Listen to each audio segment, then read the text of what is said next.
This is a sorry day for New York. This is a sorry... Excuse me, we need to deal with this. Excuse me, please, everyone.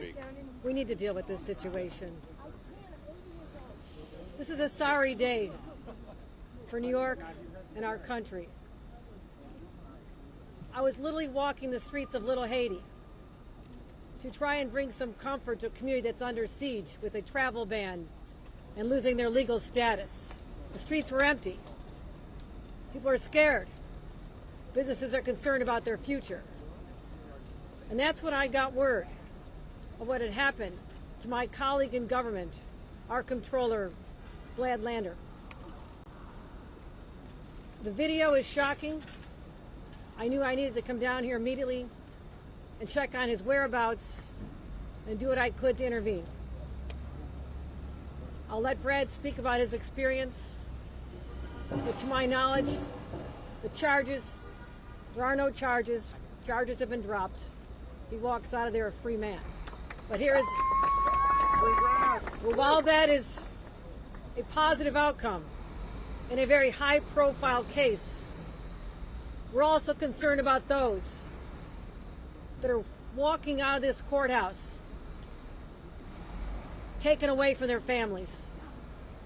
They don't have the attention. They don't have the lawyers. And that's why the state of New York is providing $50 million to cover legal services for people who are finding themselves in this situation. We'll continue to do what we can to support the communities and the immigration coalitions and thank them for their work that they're doing at this time.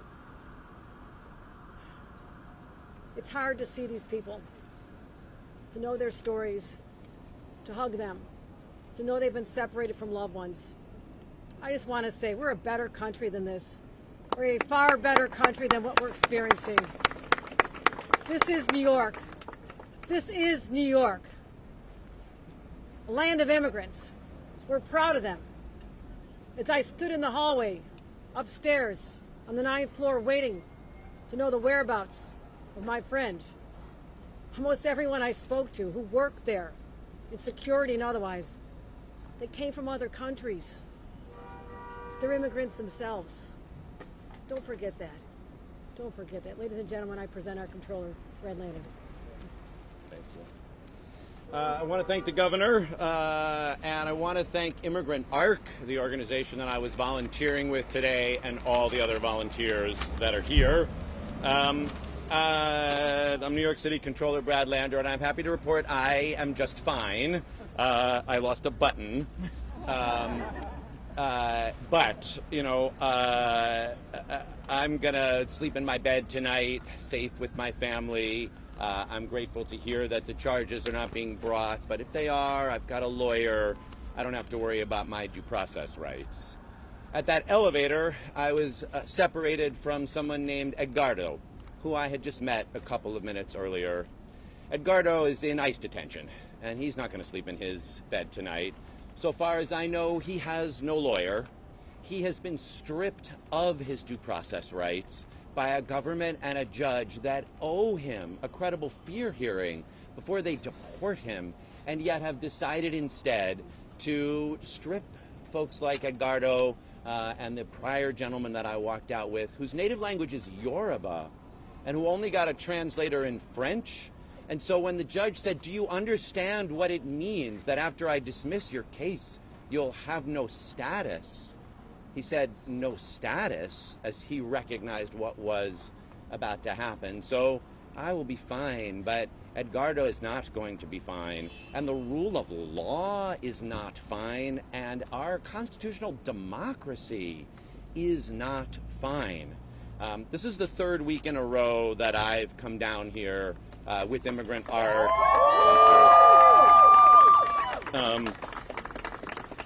to accompany families out of this building. And before today, I had walked 4 families out, all of whom were afraid that they were going to be detained by ICE agents, and yet who were able to walk out of the building, even though they had had their cases dismissed and are subject to expedited removal, but were nonetheless able to get out of that building and at least get back to their kids, get back to their families, try to figure out what's next.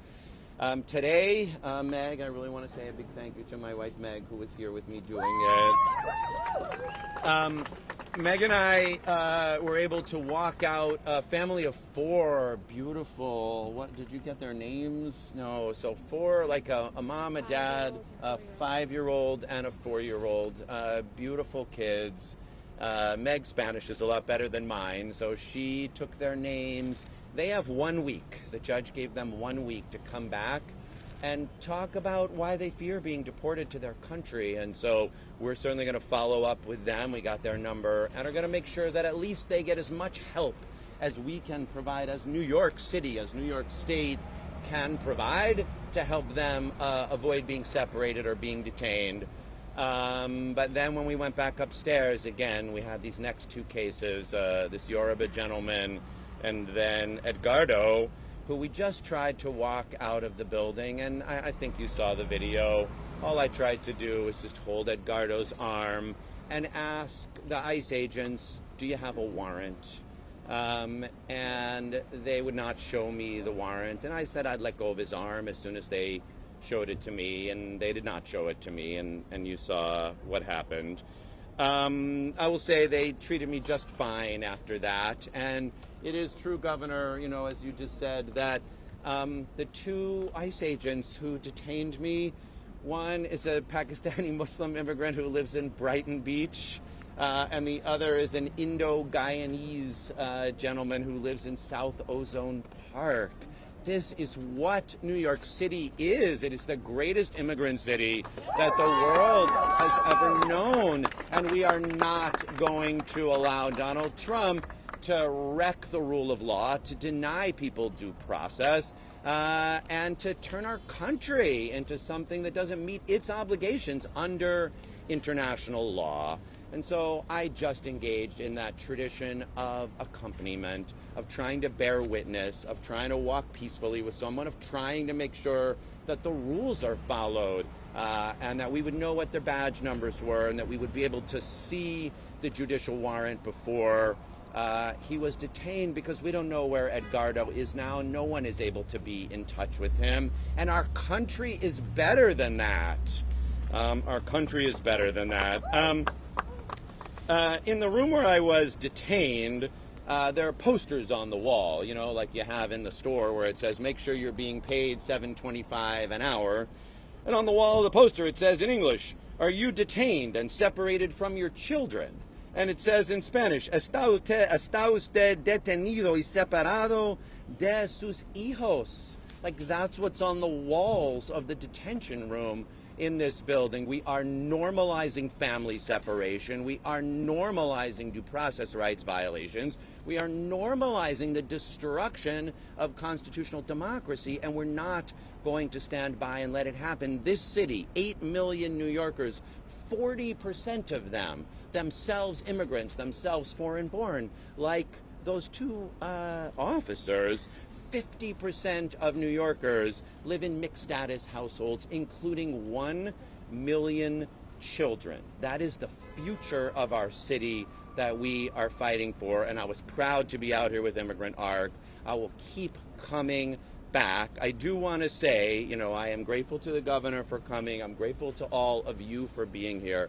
I believe it is important to show up and bear witness and accompany people, and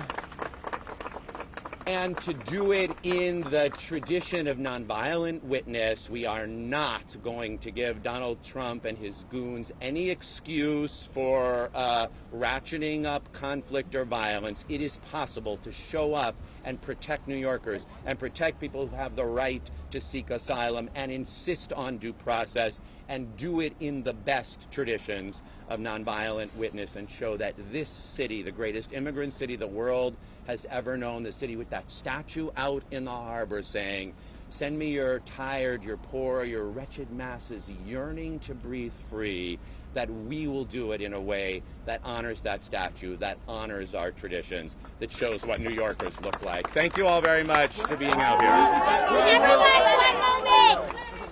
I appreciate you. Everyone stand back. What happened? Hang on, you guys. All right, Chloe. Everyone sit down! If you're going to ask a question, I need you to sit down. You guys. Sit down. Sit down. We are going to take 5 questions. Brad, will you be back tomorrow? I'm going to poll on the question, people, and you know I'm a fair person. And All right. You see, we're navigating between the office side and the campaign side here. We got all our teams on the ground, so let's try to do this calmly. I saw Univision in the back. Anyone? Are you going to ask a question? Going once, going twice. He's not paying attention. I will do Henry. Brad, thank you. Will you be back here tomorrow or in future days? I absolutely will be back here. And I would urge others to do it as well. You know, I think people are looking. I was proud to be out within the No Kings March with, 75,000 people we had out this weekend. And a lot of people asked, what more can we do? And I think showing up to bear witness and accompany is one important thing that all New Yorkers, or many New Yorkers, could do. And I will be doing it again. I didn't have my phone upstairs while I was detained, so honestly I have no idea what my schedule is and when, but yes, I guarantee you I will be back here. Brad, the governor mentioned right at the top that they're not pursuing charges or they've dropped the charges, but what DHS put out was that you put your hands on a federal officer and you were being charged with obstructing justice. Seriously? So, I wonder what your response is to the way DHS characterized it for 4 hours before you came out. I mean, so I have not seen, literally, I didn't have my phone, and I literally just walked out of the building, and I haven't had a chance to read one thing. I do know that while I was in there, Meg got me a lawyer, and so, but I mean, I take it seriously. It's like, I know I'm going to have due process. I mean, I don't know. I trust that, the governor said that they informed her that the charges are being dropped. I don't know because I haven't, seen or heard any information. That's exactly what they said. Okay, I'm reading it. I said you assaulted an officer. I mean, you guys all saw it on video, so you know exactly what happened. And I think probably on advice of counsel, I will not characterize the events. But I certainly did not assault an officer. I engaged anyway. So, but I guess I just think here's the thing. Like, I know I will have due process, and I will have a good lawyer, and my rights will be protected. But Edgardo has no due process rights and no lawyer, and is going to sleep tonight in God knows where in an ICE detention facility. And so is the name of the guy beforehand. Bach? What was his name, do we think? Zed. Zed the same, and you should have seen it. I mean, Courtney was in the room when they told Zed in French, though his native language is Yoruba, that the dismissal of his case meant he had no status. And I think he asked back in French, "What do you mean I have no status? Why?" And he's not going to have a lawyer, and he's not going to have due process, and that's why I was here. And I'll certainly defend myself in court if DHS pursues charges. But what this is about is making sure that everybody has an opportunity to have a lawyer, to have their due process, and defend themselves in court. Hey, 5 fellow mayoral candidates came here within 90 minutes of you being arrested. I thank all of them. Called out for your release. What does that say about the tenor of the mayor's race? That here we are, voting has already begun. We're a week from the election, and people are racing down here to that. Was one of them Andrew Cuomo? No. Imagine that. Look, I mean, this is a critical time to have a mayor who will stand up to ICE and stand up to Donald Trump and insist on due process and the laws of this city. This is a sanctuary city. I was proud to co-sponsor those laws, and I'm going to show up and defend them. And partly why I'm running for mayor is that New Yorkers deserve better than a mayor like Eric Adams, who sold New Yorkers out in a deal for his own pardon with Donald Trump. And New Yorkers deserve better in a mayor than Andrew Cuomo, who on that debate stage last week, when I asked him, why did you deny those immigrant subway cleaners who risked their lives during COVID the prevailing wage and the health care they deserved, all he could think about was, hey, were they, and I couldn't believe he called them illegal. And you could tell in his head all he was worried about was, would it reflect badly on him? And what New Yorkers are deciding right now is, will we have a mayor who stands up for the traditions of this city, who protects immigrant New Yorkers, and who protects all New Yorkers? I am very grateful to the other mayoral candidates who came out here to call for my release, to stand up for those traditions, and I really hope New Yorkers will elect one of us. So Brad, I want to ask you, Courtney right here. Brad, there are a lot of people who are going to say that this was a political stunt. I mean, I can recall back to 2013 when Bill de Blasio was arrested outside of Lynch, and that helped propel his mayoral campaign. Do you think that this is going to give you some sort of boost? And what do you think? What do you say to people who think that this is just some sort of political stunt? So first, I'll just say this is the third week in a row I've showed up, and the reason I started coming, we've got Murad Awadeh from New York Immigration Coalition here. I don't know, a few weeks ago I saw that as they started stripping people of status, as they started dismissing cases, religious leaders and observers who were here had been arrested and denied their right simply to sit and watch. And that was when I said to my team, I think it's important for us to go down there, and I hope other elected officials will as well. And I reached out to some who are not candidates for anything to say, I think we ought to show up in court.